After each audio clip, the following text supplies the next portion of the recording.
Eh, y entonces, Romanos. Estamos en Romanos y vamos a leer primero el versículo 1:18. Vamos a hacer es como un análisis así desde arriba del libro de Romanos, paso por paso, y el Señor nos dé el tiempo aquí necesario y a través de los versículos vamos a ir viendo los puntos que toca el apóstol Pablo respecto al Evangelio. Y vamos a empezar con Romanos 1:18. Romanos 1:18. Y lo leo. Dice, porque la ira de Dios es manifestada desde el cielo contra toda impiedad e injusticia de los hombres que con injusticia retienen la verdad. Voy a volver a leerlo. Estoy leyendo detenidamente. Porque la ira de Dios es manifestada desde el cielo contra toda impiedad e injusticia de los hombres, que con injusticia retienen la verdad. El Evangelio, si nosotros no lo vemos desde la condición en que Dios encuentra al hombre, esta no es una opinión humana. Digamos, los escritos evangélicos no son filosofía humana, no son lo que al hombre se le ocurrió pensar, sino que es cómo Dios ve al hombre. Y viendo al hombre tal cual es, desde la perspectiva divina, le hace una acusación. El Evangelio primero es una acusación de la cual el hombre no puede salir sino a través de la muerte, porque la paga del pecado es la muerte. Y también muestra la condición humana. O sea, Dios no vino a rescatar a personas buenas. No vino a decir, el pastor Carlos, es tan buena persona, así que mi hijo va a morir por él. Sino que él acusó a él de impiedad e injusticia. ¿No? Impiedad significa sin Dios o pecado, sin ese. La palabra impiedad es sinónimo de pecado. El sinónimo de injusticia es pecados. Los primeros 5 capítulos del libro de Romanos habla de pecados con S. Y después, del capítulo 5 en adelante, habla de pecados sin S, refiriéndose a estas dos cosas que toca el apóstol Pablo aquí, que es impiedad e injusticia. Y cuando Dios acusa de impiedad a la humanidad, dice aproximadamente 30 pecados que el hombre comete, entre ellos desobediencia a los padres, etc. Hace una larga lista de injusticia que comete el hombre, ¿no? Y acusa a todo el mundo. Y particularmente, porque podría ser que Dios tiene un pueblo, ¿no es cierto?, el pueblo judío, entonces después toma a los judíos, a quienes Dios los había privilegiado, dándoles la responsabilidad de conservar los oráculos de Dios, o sea, la palabra de Dios. Hermanos, toda la palabra del Antiguo Testamento que Dios le entregó a los judíos nos vienen a través de esa línea, ¿no? Dios les dio la responsabilidad de los escritos proféticos. Entonces el apóstol Pablo primero acusa a los gentiles, luego acusa a los judíos. ¿Y de qué los acusa? De las dos cosas, impiedad e injusticia. Pero a los judíos les carga la mata, digámoslo en términos más que ustedes me puedan entender, porque los acusa de que conociendo los mandatos de Dios y alegrándose con ellos, no los cumplen. Y entonces luego el apóstol Pablo hace un resumen diciendo, no hay justo ni aun uno, no hay quien haga el bien. O sea, el justo juicio de Dios podría caer sobre la raza humana y hacerla desaparecer de la faz de la tierra con justicia, ya que Dios, las acusaciones que tiene son sobre una base legal válida. Antes de que existiera la ley, desde Adán hasta Moisés, reinaba la muerte, pero Dios no podía acusar al hombre, porque no existía una base legal. Pero cuando vino la ley, la Escritura dice que cuando vino la ley, abundó el pecado. ¿Es que fueron más pecadores? No, es que estaba la base legal para decir, aquí está la acusación, aquí está la base legal, y sobre esa base legal no había ninguno digno, todos eran dignos de muerte. Esto es tan importante cuando se establece el Evangelio, o sea, el Evangelio está sobre la base de Dios, absolutamente de Dios. O sea, el hombre no tiene intervención. El Evangelio vino desde el cielo, siendo el hombre absolutamente culpable, no teniendo ningún merecimiento, y aparece Dios, primero acusando al hombre, pero ahora aparece salvando al hombre. Y entonces voy a leer el versículo 24 al 26 del capítulo 3 de Romanos. Vamos siguiendo la cronología de Romanos. Siendo declarados justos gratuitamente por su gracia, mediante la redención que tienen en Cristo Jesús, a quien Dios exhibió como propiciación por su sangre, mediante la fe, como demostración de su justicia, a causa de pasar por alto los pecados previamente cometidos en la tolerancia de Dios, para la demostración de su justicia en el tiempo presente, para ser justo cuando declara justo al que es de la fe de Jesús. El Evangelio consiste que el hombre absolutamente perdido, absolutamente impío e injusto, viene alguien a propiciar. La palabra propiciar que usa la Biblia es la misma que usa el publicano. ¿Se acuerdan la oración del publicano? El fariseo dice, gracias Señor, porque no soy como los hermanos que tengo a los lados. Eso dijo el fariseo, ¿no? ¿Y se acuerdan lo que dijo el publicano? Señor, no soy digno de ti, sé propicio a mi pecador.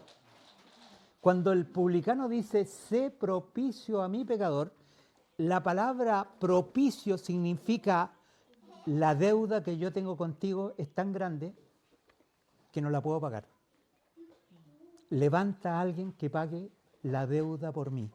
Eso significa la propiciación, o sea que alguien pagó la deuda que nosotros tenemos ante Dios. ¿Y cuál es esa deuda? Impiedad e injusticia. La ley acusa y el hombre es culpable. Pero Dios nos propició mediante la sangre del Señor Jesucristo, y a Dios le pareció, por su gracia absoluta, que la fe en Jesucristo era suficiente para perdonar todos nuestros pecados. Eso es el Evangelio. El Evangelio es la gracia de Dios manifestada a una humanidad caída, culpable y digna de muerte. Y Dios hizo justicia. A veces nosotros decimos, no sé si usted alguna vez ha dicho, hazme justicia, cuando usted ha sufrido una injusticia. Pero miren, la justicia de Dios, porque Dios es justo, esto es algo que muchos no pueden comprender. Dios es justo y es amor. Pero Dios no es un Dios con barbita blanca que dice ya te perdono, sino que como Dios es amor, pero también es justo, no puede perdonar a alguien solamente por el hecho de parecerle que me cae bien el pastor Carlos. ¿Me entiende? Sino que la base del perdón de Dios es que primero se hizo justicia. Pero Dios hizo justicia en su Hijo. Cuando el Señor estaba clavado en la cruz, el Señor Jesús, del momento que fue clavado en la cruz, Dios el Padre le dio vuelta la espalda, porque Él cargó la deuda que tenía el hermano Rodrigo. Hermano, y el libro de Isaías dice, fue herido de Dios y abatido. O sea, el Señor Jesús, cuando estaba en la cruz, fue un juicio de Dios contra la humanidad en la persona de Jesús. En la tierra han existido hecatombes mundiales, como el diluvio, o como el fuego que cayó sobre Sodoma y Gomorra, los juicios que cayeron sobre Israel. Pero ¿saben? El juicio más grande que ha existido en la historia de la humanidad en esta tierra es donde Jesús murió en esa cruz. Porque fue el juicio contra toda la humanidad, pero cargada en una sola persona, en la persona del Señor Jesús. Entonces, mire en lo que consiste el Evangelio. El Evangelio no consiste en las cosas que yo puedo hacer por Dios, sino el Evangelio consiste en lo que Dios ha hecho por mí. Amén. Cuando yo me pongo, existen dos tipos de religiones, y a veces esos dos tipos de religiones están presentes en nuestras vidas. La primera religión, la religión de la carne. La religión de la carne, hermano, es el hombre buscando a Dios, queriendo agradar a Dios con sus fuerzas, haciendo cosas y siempre sintiéndose culpable, porque quiere agradar a Dios con sus fuerzas. En cambio, miren lo que es la religión del Espíritu.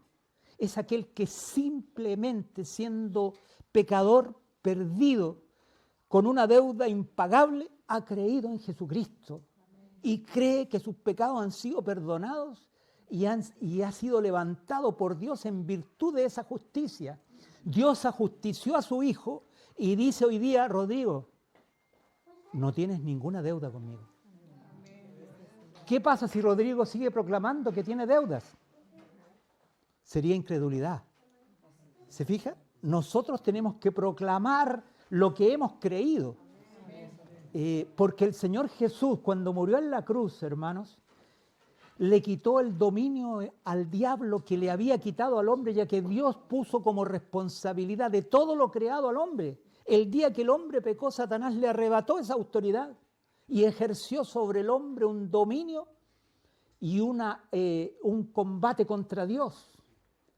Pero miren, los creyentes tenemos armas y la Escritura dice que no son carnales, tenemos armas que no son carnales y son poderosas en Dios para la destrucción de fortalezas. Una de las armas que el pueblo de Dios menos conoce y en la Biblia es manifestada por la lanza. Miren lo que es la lanza. La lanza mantiene al enemigo alejado de ti. Y miren lo que es la lanza. La lanza es decir con nuestra boca lo que Dios ha hecho por nosotros. Confesar con mi boca que soy salvo. Confesar con mi boca que mis pecados han sido perdonados. Confesar que Dios no tiene ninguna acusación contra mí porque todas las cargó en la cruz en el Señor Jesucristo. Y me ha perdonado. Entonces ustedes ven que Dios hizo justicia en la cruz. En la cruz está la justicia de Dios. Y el Salmo 85, ¿qué dice, hermano Luis? Se besó la justicia y la verdad. Hermanos, o sea, se besó la justicia y el amor, porque Dios no podía tener por inocente al culpable. ¿Se fijan? Entonces, ¿qué hizo? Dios cargó a su Hijo con la culpa y ahora nos pudo declarar su amor diciéndonos todo aquel que cree en Jesús, sus pecados han sido perdonados. Cuando el Señor le habló a sus discípulos de predicar, les dijo las dos cosas que tenían que predicar. Cuando usted predique el Evangelio, usted tiene que saber que la predicación del Evangelio a los gentiles tiene dos características. La primera, arrepentimiento, y la segunda, perdón de pecados. Pero algunos malentienden lo que es el arrepentimiento cuando uno escucha esas prédicas callejeras donde se les ofrece el infierno a los pecadores y otro tipo de cosas. Hermanos, el arrepentimiento no es que a ti te duelan tanto los pecados que tú has cometido, porque el hombre es pecador por naturaleza y peca, sino que el arrepentimiento significa que tú, el centro de tu vida eres tú mismo, y de pronto el Espíritu Santo a través de la palabra te muestra que hay un Salvador y te dice: arrepiéntete, te has ido por tu propio camino toda la vida, pero ahora Dios ha levantado a su Hijo, crean en Él. Eso es arrepentimiento. Arrepentimiento es un cambio de actitud, un cambio de mirada. Nosotros estábamos de espaldas a Dios y Dios se nos apareció estando nosotros de espaldas diciendo: mi Hijo pagó en la cruz y yo ya no tengo nada en contra tuya. El mensaje del Evangelio es un mensaje amoroso. Hermanos amados, el mensaje del Evangelio es un mensaje amoroso. El apóstol Pablo lo describe de esta manera, diciendo, hermanos, que nosotros es como que le rogamos a los pecadores en el nombre de Jesús que se reconcilien con Dios. Miren, no es una palabra agresiva, no es invitarlos a que se vayan al infierno, sino que es decirle que Dios amorosamente los llama a que se reconcilien con Dios. Y la reconciliación con Dios solamente, hermanos, viene por medio de aquel que ha muerto por nosotros, por medio de Jesucristo. Reconciliados con Dios. ¿Y qué tiene el pecador? Es simpático, se porta bien, es como el pastor Carlos. No, el pecador es pecador indigno de todo, pero gratuitamente, y eso es gracia, gratuitamente ha venido. ¿Se fijan cómo es la religión del Espíritu? La religión del Espíritu ha venido del cielo. No es mérito humano. No es que yo consiga algo, ahora voy a conseguir cosas. No, ha venido del cielo. Lo primero es, y yo le pego al diablo por las costillas. ¿Cómo le pego al diablo por las costillas? Confesando mi fe. En la iglesia, hermanos, cuando nosotros actuamos en la iglesia, nosotros no podemos traer incredulidad. No podemos mirarnos a nosotros mismos. No podemos decir lo miserables que somos, sino que tenemos que decir lo que nosotros somos en Cristo. Declarar nuestra fe preciosa, que hemos sido perdonados por Cristo, que hemos sido lavados con su sangre. ¿Se fijan? Esa confesión mantiene a Satanás a raya. Es la lanza, hermanos. La espada, ¿se acuerdan? Que es la palabra de Dios. ¿Y la flecha? Nosotros tenemos lanza, tenemos flecha y tenemos espada. La espada es la verdad de Dios en nuestra boca, hermanos. Pero ¿saben lo que es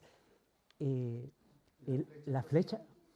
La flecha es cuando, por ejemplo, yo me voy a Santiago y me voy con la carga de Samuel y la Eti. Y yo sé que ellos necesitan cosas que a lo mejor ni siquiera nosotros entendemos acá. Y entonces yo empiezo a tirar flechas. Y digo: Señor Samuel, Señor Laeti. ¿Ustedes entienden, hermano? Y Dios responde nuestro clamor. Esa es de largo alcance cuando nosotros oramos. Fíjense, hermanos, que cuando nosotros somos creyentes, el otro día un hermano se quejaba de sus hermanos.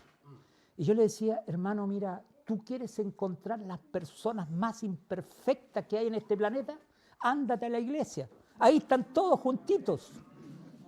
¿Quieres encontrar perfección entre los hermanos? Pero ¿saben lo que hay en la iglesia? Que cuando yo conozco las imperfecciones de mi hermana Paola, no le indico con el dedo. ¿Me entiende? Y no empiezo a comentar: no sabéis nada, lo que sé, que el hermano, mira lo que la vi. No, sino que yo oro.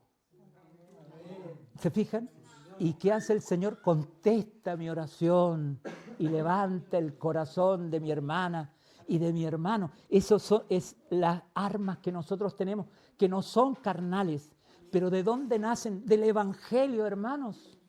El Evangelio es lo que vino del cielo. El Evangelio es de Dios y vino del cielo. No se le ocurrió a un hombre. Cuando uno se planta ante Dios queriendo tener un merecimiento, o queriendo ser mejor, o diciendo lo miserable que es. Ustedes pueden ver y entender lo que es la religión de la carne en comparación a la religión del Espíritu. La religión del Espíritu es saber que esto vino del cielo y que me ha beneficiado a mí. ¿Quién? Pecador, indigno, y que aún soy imperfecto y cometo errores. Y el Señor me dice, si hubieres pecado, abogado tenemos en Cristo, y si confesamos nuestros pecados, Él es fiel y justo para perdonarnos. El Evangelio es algo divino, y cuando yo me presento, no me puedo presentar como que Dios no me ha perdonado, como que yo tengo que hacer algún mérito para conseguir algo, sino sabiendo lo que tengo en Cristo, salvación y perdón. Y eso es lo que predico. Predico arrepentimiento y perdón de pecados. Entonces sigamos, estamos en Romanos. Ahora vamos al capítulo 5, versículos 1 y 2. El capítulo 5, versículos 1 y 2 está diciendo las consecuencias que ha traído, hermanos, que el Señor haya muerto por nosotros. Entonces dice, por tanto, habiendo sido declarados justo por la fe. Hermano Samuel, usted ha sido declarado justo. Amén. Por una sola cosa, porque usted ha creído en el Señor Jesucristo. Y en el cielo ha sido declarado justo. Hermano, no es que, ¡ay, qué justo! Dijo la hermana Eti, que es mi compañero. ¿No? Sino que es el cielo que dice, oh, mi hermana es justa. ¿Saben por qué? Porque Dios llama lo que no es. Porque si uno se mira a uno mismo, ¿qué ve? Puro defecto. Cuando Dios le dice justo y la hermana miró para atrás, ¿de quién están hablando? Se fija, pero dice aquí que Dios nos ha declarado justo. ¿Qué hizo el hermano Enrique para que Dios lo declare justo?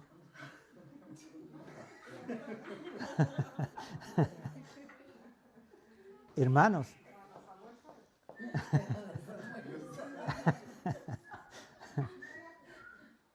Dios, el cielo lo ha declarado justo. Y si el cielo te ha declarado justo, hermana Paola, ¿quién eres tú para decirte que eres injusta? ¿Quién eres tú para decirte que no sirves para nada, que eres lo peor de esta tierra? Y a veces nosotros con nuestra boca no nos damos cuenta, pero declaramos incredulidad. Porque el cielo ha dicho que mi hermana Paola es justa. Dios lo declaró con su boca y lo dejó aquí escrito en la palabra. Entonces, hermano, cuando nosotros nos paremos en nuestra vida individual o en la iglesia, nosotros tenemos que ser creyentes. No mirarnos a nosotros mismos, porque Dios llama lo que no es como si fuera. Y declarar con la lanza lo que yo soy en Cristo, salvo, justo. Cuando uno tiene los ojos abiertos, hermanos, nosotros en la iglesia tenemos que tener los ojos cerrados. Porque miren, cuando Adán pecó, ¿saben lo que le pasó? Se le abrieron los ojos. Pero nosotros cuando creemos en el Señor se nos tienen que cerrar los ojos. Antes conocí a la hermana Carmencita, pero ahora la conozco en Cristo. ¿Y cómo la conozco? Con los ojos cerrados. No estoy viendo sus defectos.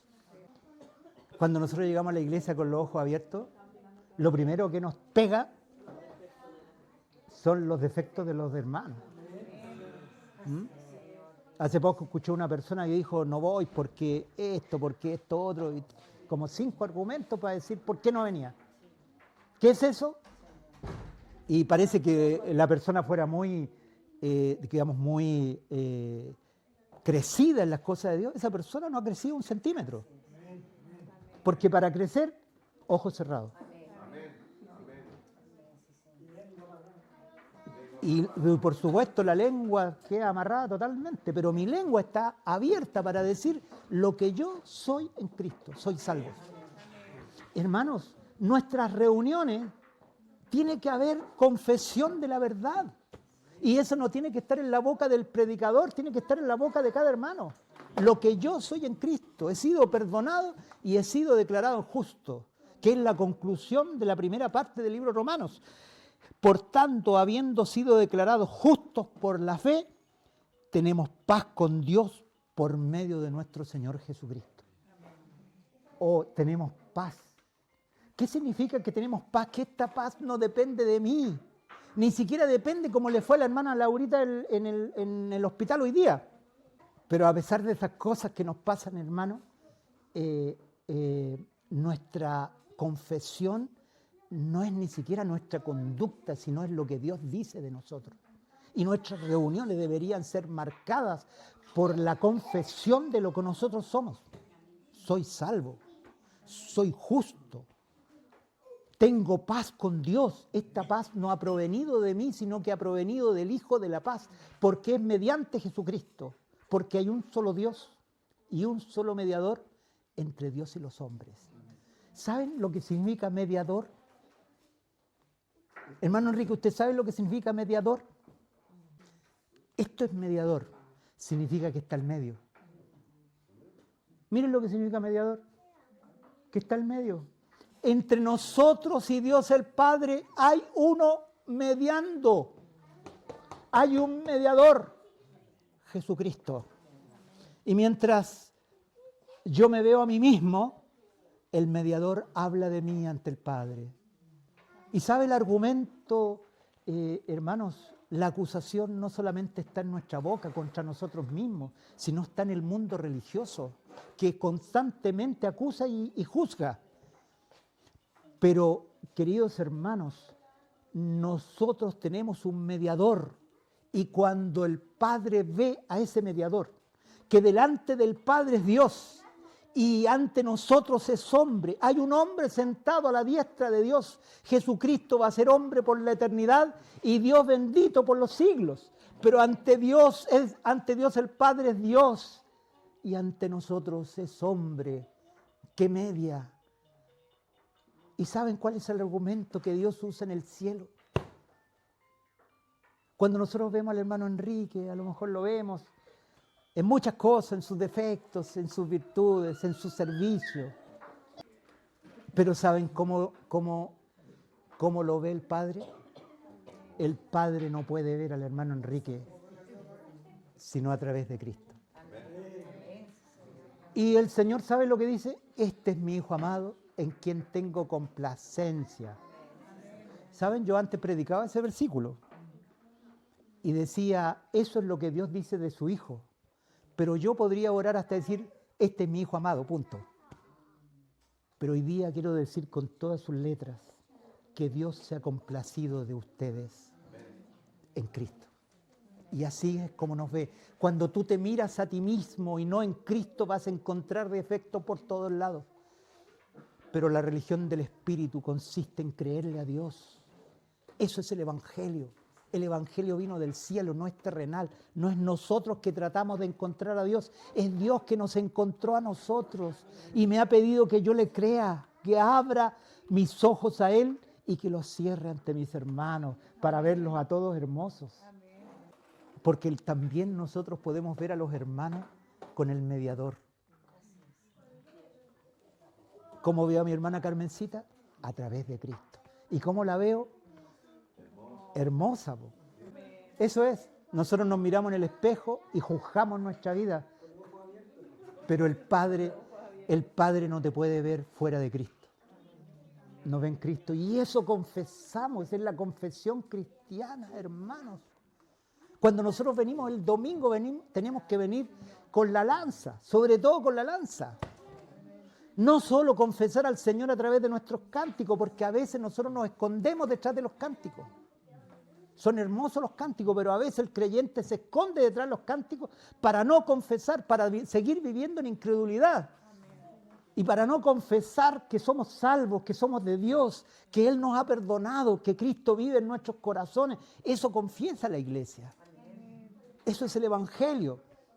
Lo otro es el hombre tratando de llegar a Dios. El hombre nunca ha llegado a Dios, hermanos. Los filósofos y las filosofías y las religiones del mundo no pueden alcanzar a Dios. Es Dios el que nos ha alcanzado en Cristo. Gloria a Dios. Y luego sigue la segunda consecuencia. La primera es paz con Dios, habiéndonos declarado justo Dios. Y luego dice, por medio de quien también hemos obtenido el acceso a esta gracia, en la cual nos mantenemos firmes y nos gloriamos en la esperanza de la gloria de Dios. Hermanos, como dice aquí la Escritura, hemos tenido acceso a esta gracia. Esta gracia, hermanos queridos, ¿es por algún momento? ¿Es cuando estamos contentos en la reunión y después que nos vamos para la casa, peleamos con la esposa, con la compañera y ya se acabó la gracia? Hermano, esta gracia es aún peleando con aquel que está al lado tuyo. ¿Se fijan? Porque Él nos ha hecho entrar a esta gracia. Y en esta gracia, miren lo que es, esa gracia vino del cielo. Cuando nosotros perdemos la perspectiva de la gracia y caemos en la religión de la carne, donde yo me siento lejos y nos transformamos en desgraciados, por hermano. Claro, porque nos miramos a nosotros y decimos, ¿merezco esto? No merezco, y mire lo que hice, discutí, hablé, no sé. Pero el Señor nos ha abierto este camino a la gracia. O sea, la gracia es algo, es un don inmerecido. Es algo que Dios te da, no porque tú tengas una cualidad, sino porque Él ha querido. En la Biblia antigua se usaba una palabra para esto, plugó a Dios. Hoy día ya esa palabra casi no se usa en castellano. Plugó a Dios, o sea, Dios quiso. La gracia es Dios quiso. Quiso salvarte, quiso perdonarte, quiso tener paz contigo, porque antes de eso nosotros estábamos en guerra. Éramos aliados del diablo. Aquel que no está con el Señor es aliado de Satanás. Y Satanás mueve su vida. Pero aquellos que hemos creído, hermanos, tenemos paz con Dios y estamos en esta gracia. Y esa gracia, ¿saben lo que produce? Descanso. Descanso. La religión agota. Lo que uno dice, no, y ahora voy a hacer esto, y ahora voy a hacer lo otro, y tengo que hacer esto otro para lo otro. En cambio, cuando tú recibes de Dios, descansas. Gloria a Dios. Porque la salvación, ¿a quién le pertenece? A nuestro Dios. ¿Me pertenece a mí? ¿Yo la domino? No, le pertenece a nuestro Dios. Entonces el apóstol Pablo sigue hablando y quiero leer con ustedes el capítulo 5, verso 12, y voy a añadirle el versículo 18 y 19 de Romanos. Vamos bien, ¿no es cierto? Vamos leyendo así en su vida el libro de Romanos. Quiero que tomen en cuenta lo primero que dice, por tanto, o sea, añadiendo a nuestra paz con Dios y el hecho de ser declarado justo, dice, por tanto, queriendo decir que sigue el tema, pero lo va profundizando, lo va elevando, y dice, como el pecado entró en el mundo por medio de un hombre, y por el pecado la muerte, así también la muerte se extendió a todos los hombres, en base a lo cual todos pecaron. ¿Por qué todos pecaron? Porque Adán murió y los hijos de Adán nacieron muertos, o sea, sin la vida eterna dentro de ellos, y no tuvieron opción de no pecar. El ser humano se transformó en pecador, porque hermanos, miren, es imposible no pecar sin Dios. Lo vuelvo a repetir. Cuando una persona dice, no, yo soy el campeón, yo hago todo, soy el excelente cristiano. El excelente cristiano debe estar unido a Cristo. Y si una persona, sin estar unido a Cristo, dice que no peca, es mentiroso. ¿Me entiende? Entonces, cuando los hijos de Adán no tuvieron a Dios porque Dios había salido de Adán, murió en la ausencia de Dios. Esta muerte es una muerte espiritual. La muerte espiritual es la ausencia de Dios. Siguió Adán con la vida biológica, pero no con la vida eterna. Adán fue creado eterno. Porque si no hubiera sido así, Dios no le habría dicho, el día que comieres de este árbol, ciertamente morirás. ¿Qué significa eso? Que antes de eso no moría. O sea, tenía vida eterna. Cuando Satanás se tiró contra el Hijo de Dios que habitaba en Adán, entonces la luz huyó. Dice que la luz salió el Evangelio de Juan dice que la luz, el diablo no lo pudo tocar a él, pero la luz necesariamente tuvo que salir de Adán, porque no podía ver el pecado. Y Dios trabajó por siglos y siglos, porque Dios amó al hombre. Y tuvo paciencia, le tuvo paciencia al hombre. Cuando habla la Escritura, la longanimidad de Dios, eso significa que su santidad era profundamente herida por la maldad del hombre, pero Dios extendió su misericordia, tuvo paciencia para soportar al hombre, ¿no? En Adán. ¿Y cuál es esa paciencia? ¿En qué consistía esa paciencia, esa espera de Dios? Versículo 18 y 19, dice así, por tanto, o sea, seguimos con el tema, el apóstol Pablo siempre está diciendo que lo anterior va subiendo, va continuando. Dice, por tanto, así como el delito de uno vino la condenación a todos los hombres, ¿a qué fue condenado el hombre, hermana Carmencita? A la muerte. O sea, la paga del pecado es muerte, eso es condenación. Así también por el acto de justicia de uno vino la justificación de vida a todos los hombres. ¿Por quién murió Jesús? ¿Por algunos? ¿Qué dice aquí? Es tan claro, ¿no? Todos.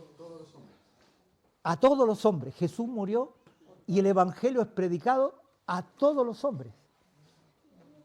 ¿Se fijan? O sea, el capítulo 5 termina comparando lo que nosotros tuvimos en Adán. ¿Qué tuvimos en Adán? Condenación, muerte, esclavos del pecado, esclavos del diablo. Pero vino la justificación de vida. Justificación significa que Dios ha declarado justo a mi hermano Rodrigo. En el cielo y en la tierra, a los ojos de Dios, Él lo ha justificado. O sea, Dios lo ha hecho justo sin méritos. Y lo llamó justo porque Dios llama lo que no es como si fuera. Y Dios espera que nosotros le creamos a Él. Y mantengamos esto a pesar de que las evidencias nos digan lo contrario. Porque las evidencias no son como la hermana, sino Él mismo. A veces nosotros somos los peores jueces de nosotros mismos, ¿o no? Pero Dios quiere que nosotros declaremos, hermanos, nuestra justicia ante las potestades, ante los gobernadores de las tinieblas, ante los principados. Hemos sido salvados por Jesús y hechos justos.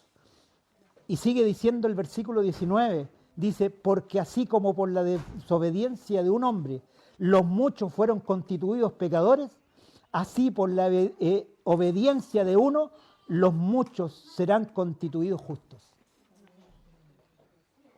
¿Quién nos ha constituido justos? La fe en Jesucristo. Eso es lo que sostiene el Evangelio. El Evangelio no es como yo me siento hoy día, cómo me levanté hoy día. El Evangelio no es si me fue bien hoy día o me fue mal.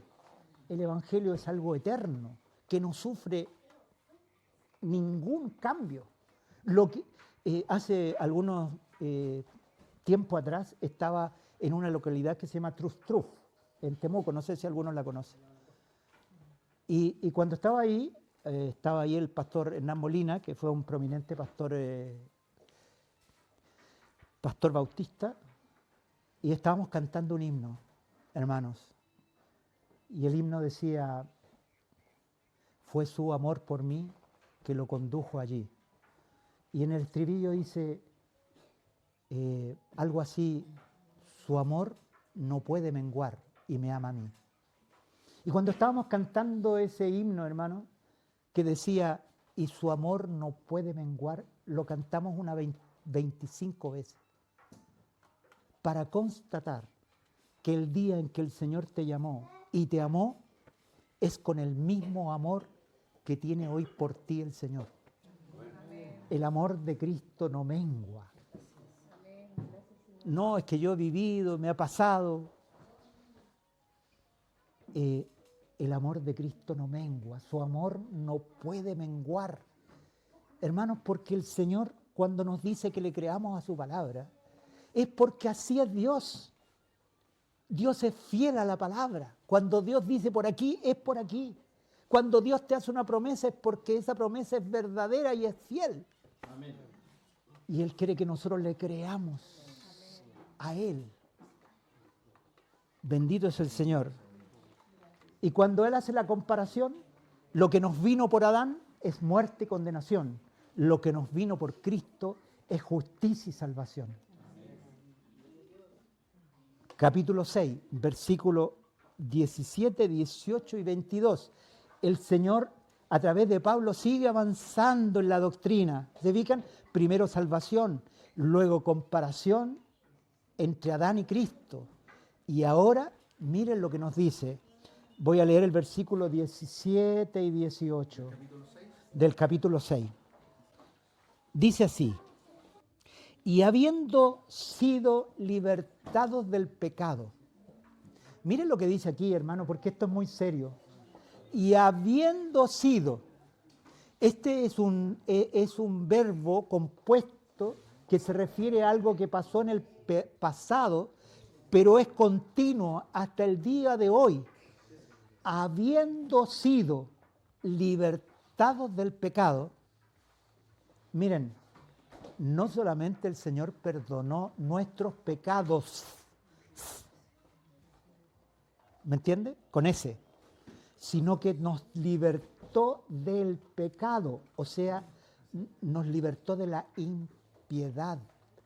Tú puedes decir muchas cosas respecto a tu vida, pero ¿saben? El Señor de una vez por todas nos sacó del pecado, nos sacó de la impiedad. Hoy día Dios ha venido a nuestra vida, nosotros tenemos a Dios. Y aunque a veces nos parece y pasamos por valles profundos, donde todo nos dice que somos impíos, la palabra dice que nos ha libertado del pecado, de la impiedad. Hoy día nosotros tenemos a Dios. ¿Y de dónde vino esa libertad? Vino de la cruz, donde Cristo murió. Porque cuando Él se presentó resucitado a sus discípulos, ¿saben lo que hizo? Él se puso al medio de los discípulos que estaban escondidos debajo de la cama, hermano Enrique. Porque creía que ellos también iban a tener parte del castigo. Y el Señor Jesús, resucitado, se puso al medio de ellos y hizo dos cosas. Les mostró las manos y les mostró el costado. Cuando le mostró el costado, estaba diciendo: por esta sangre derramada, yo te he propiciado, te pagué todas las deudas. ¿Qué deuda tienes con Dios, Enrique? Te voy a decir, no tienes ninguna deuda. Fue pagada. Fueron pagadas las deudas por Él. Eso le estaba diciendo a los discípulos cuando le mostró su costado. Pero cuando le mostró sus manos, la Escritura dice que Dios castigó el pecado en el cuerpo de Cristo. Una es la sangre y otro es el cuerpo adherido a esa cruz. ¿Cómo podría un ser tan santo como Jesús unirse a personas pecadoras como los que estamos aquí presentes? ¿Cómo el Señor y en qué momento se unió a pecadores perdidos? Y yo le voy a decir en qué momento, hermano, Jesús y nosotros fuimos unidos. Fue en el momento que el Señor fue adherido a una cruz. Porque la ley decía: maldito es el que muere colgado. Y el Señor Jesús, cuando fue colgado en la cruz, se unió a nosotros que éramos malditos por el pecado. Y nuestra unión empieza, hermanos, en el cuerpo herido del Señor y en su muerte. ¿Cómo nos libertó del pecado? En su cuerpo. Quitó la impiedad de una vez y para siempre.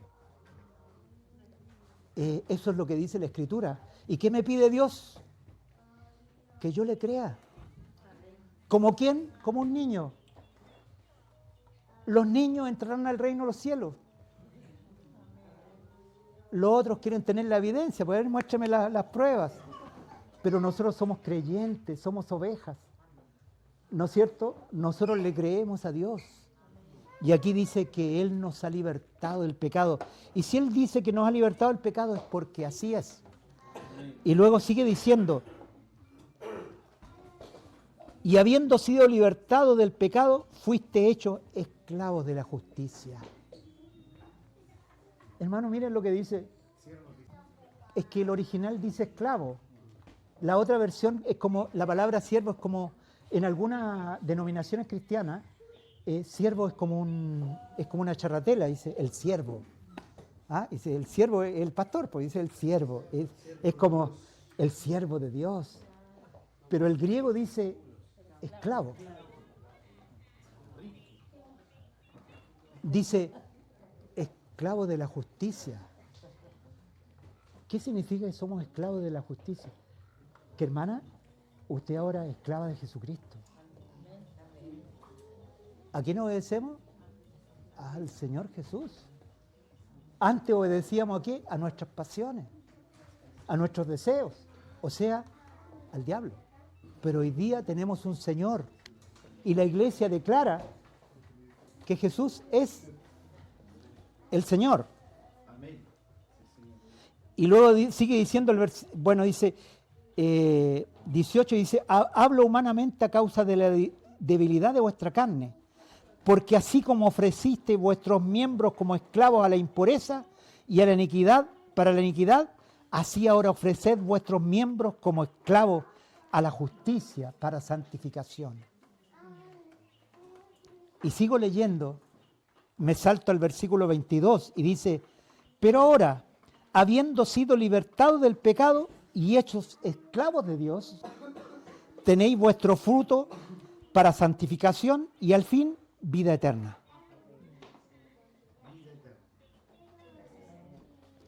Hermanos, ¿qué es la vida eterna? Algunos piensan que la vida eterna es vivir para siempre. Yo quiero decirle lo que es la vida eterna. La vida eterna es Jesucristo. Miren, la vida eterna es cuando tú tienes a Cristo, tienes la vida eterna. La vida eterna no empieza cuando tú mueres.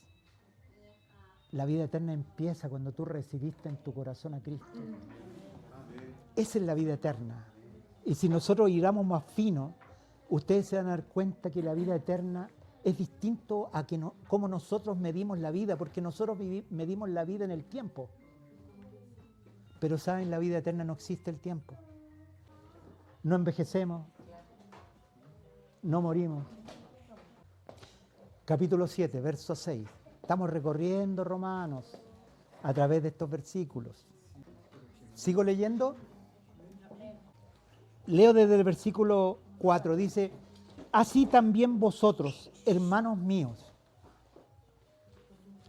se os hizo morir a la ley mediante el cuerpo de Cristo. Miren lo que dice. Se os hizo morir a la ley mediante el cuerpo de Cristo. ¿Saben lo que quiere decir? Que cuando Cristo murió, cuando el Señor le dice a la Carmencita, hermana Carmencita, o el Señor le dice, toma tu cruz y sígueme. ¿Y cuál es tu cruz? Cuando el Señor dice, toma tu cruz, se está refiriendo que cuando Jesús murió en la cruz, Él murió por todos nosotros, pero además nos hizo pasar por la muerte. Nosotros somos muertos al pecado porque morimos en Cristo y por eso ustedes se bautizaron. ¿Saben lo que declararon cuando ustedes se bautizaron? Y el que no se ha bautizado, ponga sus barbas en remojo. El bautismo significa que tú decididamente y voluntariamente te unes a la muerte de Cristo. Cuando el Señor dice, toma tu cruz, significa que te unas a Cristo en su muerte. De la única manera que nosotros podemos unir a la muerte de Cristo, por la fe. El capítulo 6 de Romanos decía, considerados muertos. Miren, dice que nosotros mediante el bautismo morimos en la cruz de Cristo Y luego nos dice una acción de fe, considerados muertos al pecado, pero vivos para Dios en Cristo Jesús. Estos escritos son la base de nuestra fe, de lo que creemos. Son cosas que nosotros tenemos que saber, hermanos. Y confesar y declarar con la lanza en la mano. Y el domingo ver quién tiene la lanza más grande y más puntiaguda para declarar lo que hemos creído, nuestra fe. Y sigue diciendo, porque mientras estábamos en la carne, las pasiones de los pecados eran activadas en nuestros miembros por la ley, a fin de dar fruto para muerte. Pero ahora fuimos desligados de la ley al morir a la que estábamos retenidos, para servir en novedad de espíritu y no en obsolencia de la letra. Le llama a la ley que está obsoleta, hermanos, y nosotros estamos sirviendo a Dios en una nueva vida. ¿Qué significa esto? Cuando un reo que está condenado a 20 años de presidio muere en medio, antes de que se termine su condena, la ley, ¿saben lo que dice? Que queda exento de toda culpa. Una persona que está en la cárcel y muere, la ley le quita toda culpa. Hermanos, nosotros fuimos libertados de la ley que decía que debíamos morir a causa que morimos. El Señor nos sacó de la escena en la cruz del Señor Jesucristo y por eso tú te has bautizado, te has unido a Cristo en su muerte y la ley no te toca. Y tú estás bajo otra ley.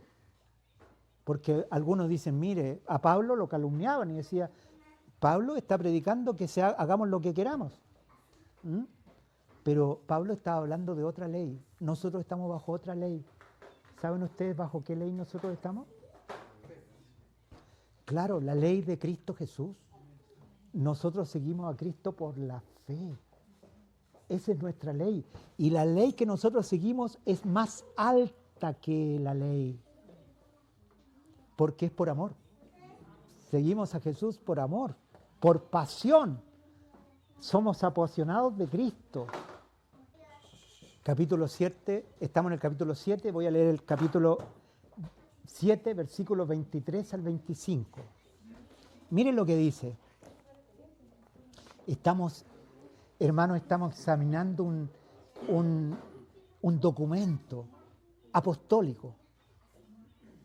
Y cuando examinamos este documento apostólico es para que nos regocijemos de lo que es el Evangelio. Es para regocijo de la iglesia, de los creyentes, al creerle a Dios. Y dice así, versículo 23, pero veo otra ley en mis miembros, que combate contra la ley de mi mente y me hace prisionero de la ley del pecado que está en mis miembros. Miserable de mí, ¿quién me rescatará de este cuerpo de muerte? Y este versículo que es tan contradictorio, el último versículo del capítulo 7 dice, gracias a Dios por Jesucristo el Señor nuestro, de manera que yo mismo, por un lado, con la mente sirvo a la ley de Dios y por otro, con la carne a la ley del pecado. Oh, hermano.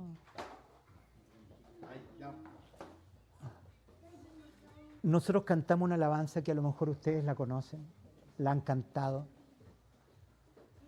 que dice, como viendo al invisible, amparados en su amor. ¿Qué más sigue? Sostenidos por su gracia en Jesús nuestro Señor. Prisioneros de esperanza, avanzamos sin temor, por la fe que desde el cielo vino a nuestro corazón, siempre puesta la mirada en el galardón de Dios. Al encuentro del amado va la iglesia sin temor. ¿Saben lo que es bonito esta alabanza? Porque dice prisionero de esperanza. ¿Saben lo que es un prisionero de esperanza, hermanos? Prisionero de esperanza. Está diciendo lo mismo que Pablo está diciendo acá. Que nosotros estamos en un cuerpo tendiente al pecado. Y mientras nuestro cuerpo no sea transformado, este cuerpo nuestro es tendiente al pecado. Y estamos encerrados en este cuerpo, pero ¿qué miramos en el horizonte? Que un día, cuando Él apareciere, seremos como Él, porque le veremos. Y Primera de Juan dice, y todo aquel que tiene esta esperanza se purifica a sí mismo, así como Él es puro. Nosotros tenemos una esperanza, amamos al Señor Jesucristo y queremos ser como Él, pero estamos prisioneros en este cuerpo, porque a veces lo que queremos hacer, no hacemos. A veces decimos, yo quiero caminar hacia allá, y nos encontramos caminando para el otro lado. ¿Le ha pasado a usted? No, ahora me voy a dedicar a Dios, a la palabra. Y de repente no oró en todo el día y te dicen, ¿pero qué pasó? ¿Sabe por qué le pasa eso? Porque usted es prisionero de esperanza. Nosotros miramos al Señor Jesucristo y un día Él va a cambiar este cuerpo de muerte y nos va a dar un cuerpo que no peque. Cuando Dios creó a Adán, lo creó con un cuerpo que no peque. El Señor Jesucristo no tenía el pecado de Adán, tenía un cuerpo que no peque, pero Adán pecó, pero Jesucristo nunca pecó. Gloria a Dios. Y ese mismo cuerpo del Señor será el nuestro para siempre. Y mientras estamos en esta tierra, prisioneros de esperanza. Avanzamos sin temor. Y si yo soy prisionero de esperanza, mi hermana que está al lado no será igual. También es igual. ¿Se fija? Somos prisioneros de esperanza y nos tenemos paciencia. Así como Dios nos tiene paciencia a nosotros, nos tenemos paciencia, nos amamos. ¿Y saben por qué nos amamos? Porque tenemos a Cristo. Voy a terminar con el capítulo 8, verso 2 de Romanos. Y dejo el final para el domingo. Si usted quiere terminar con la serial, domingo en la mañana, para que usted escuche la palabra, donde vamos a hablar del capítulo 12, verso 1 de Romanos, pero ahora nos vamos a quedar con el capítulo 8, verso 2, que dice así. Voy a leer desde el 1. Dice, ahora pues, ninguna condenación hay para los que están en Cristo Jesús. Miren dónde Dios nos ha puesto. Miren dónde el Señor pone al creyente. En Cristo. ¿Dónde Dios te puso? No, yo voy a la iglesia, a la asamblea de Dios. No, hermano, Dios no te puso en la asamblea de Dios. Dios te puso en Cristo. Y todos los que están en Cristo, yo tengo comunión con todos los hermanos que quieren tener comunión conmigo, porque hay algunos que no quieren tener comunión conmigo, pero yo tengo comunión con todos los hermanos que están en Cristo. Por ejemplo, ayer nosotros tomamos té juntos. Eso es comunión. No hubo palabra, no hubo alguien que se levantó con la Biblia a decir vamos a leer Romanos, nada de eso. ¿Qué hubo? Edificación mutua. ¿Saben por qué? Porque tenemos a Cristo en un plano de igualdad. La comunión nunca es en este plano, es en este plano. Porque el nombre que nosotros tenemos más importante es ser hermanos. Nosotros hacemos bien de respetar al pastor Carlos, pero ¿saben lo que es el pastor Carlos? Es un hermano. O sea, como responsabilidad frente a los hermanos es el pastor Carlos, pero también es un hermano con el cual tenemos comunión. O sea, comunión es que tenemos algo en común. ¿Qué tenemos? A Cristo. ¿Y de qué hablamos? De eso que tenemos. Porque la salvación que tiene el pastor Carlos, yo la tengo. A Cristo, Él lo tiene, yo lo tengo.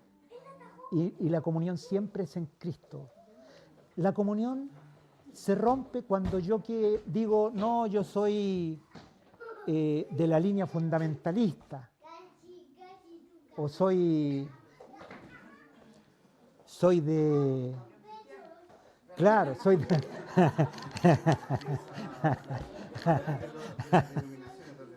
Claro, o por ejemplo, algo que hace mucho daño es de repente las filosofías que a veces dominan el mundo cristiano, como por ejemplo el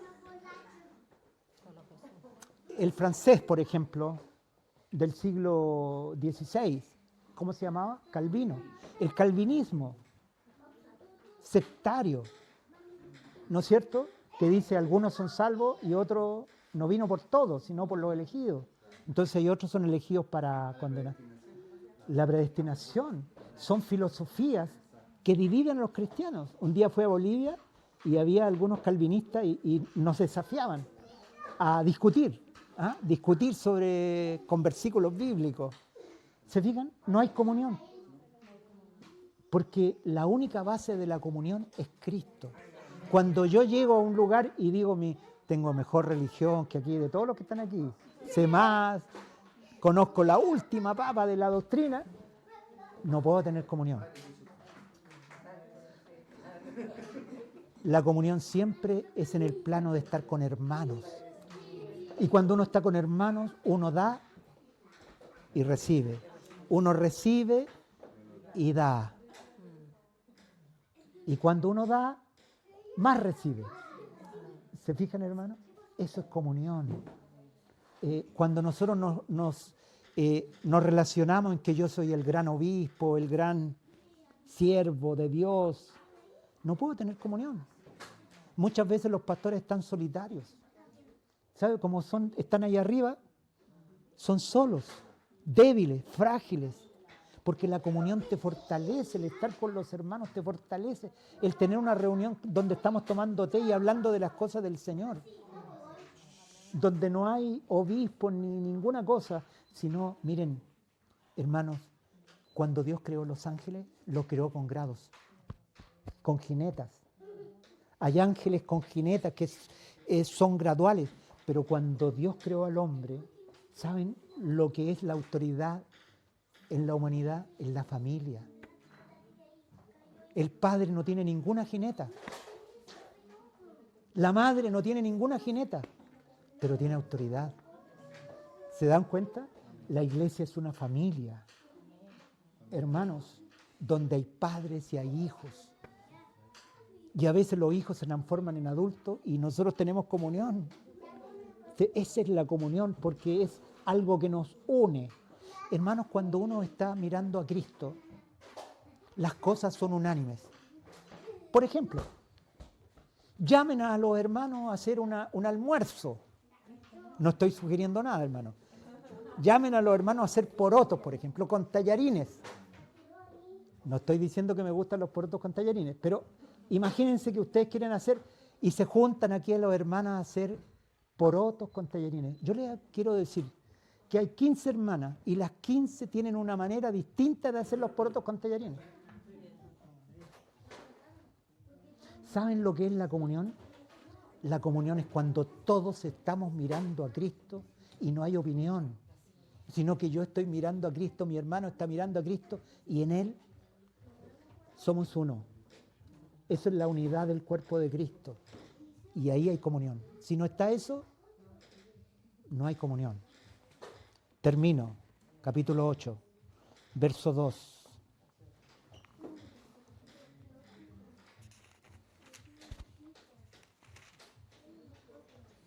Ahora pues, ninguna condenación hay para los que están en Cristo Jesús. Y miren lo que sigue el siguiente versículo, dice, porque la ley del Espíritu de vida en Cristo Jesús te libertó de la ley del pecado y de la muerte. Porque lo imposible para la ley, ya que era impotente a causa de la carne, Dios habiendo enviado de sí mismo al Hijo en semejanza de carne de pecado, y por el pecado condenó al pecado en la carne, para que las exigencias de la ley fueran cumplidas en nosotros, los que no andamos según la carne, sino según el Espíritu. Hermanos, la impiedad se acabó. La impiedad se acabó porque además de Cristo habernos limpiado con su sangre y haber llevado el pecado en su cuerpo en la cruz, vino el Espíritu Santo, y aquí se le llama el Espíritu de vida en Cristo Jesús. ¿Y qué superó? Superó a aquello que la carne nos gobierna, el Espíritu Santo, y nos sacó de la impiedad, porque Cristo, ¿cómo yo podría decir que mi hermana Carmencita es impía si tiene al Señor Jesucristo habitando en su corazón? Porque impiedad significa sin Dios, y nosotros tenemos a Cristo. Dios ha venido a mi corazón, ya nunca más voy a ser impío, pero no soy impío no porque yo lo he ganado, sino porque el Evangelio vino del cielo y vino a nuestro corazón. El seguir el camino del Espíritu es creerle a Dios. Nosotros no llegamos a Dios, Él llegó a nosotros. Eso es el Evangelio. Cada vez que yo me pongo en la perspectiva de que yo miro a Dios hacia arriba, mis fuerzas se desvanecen.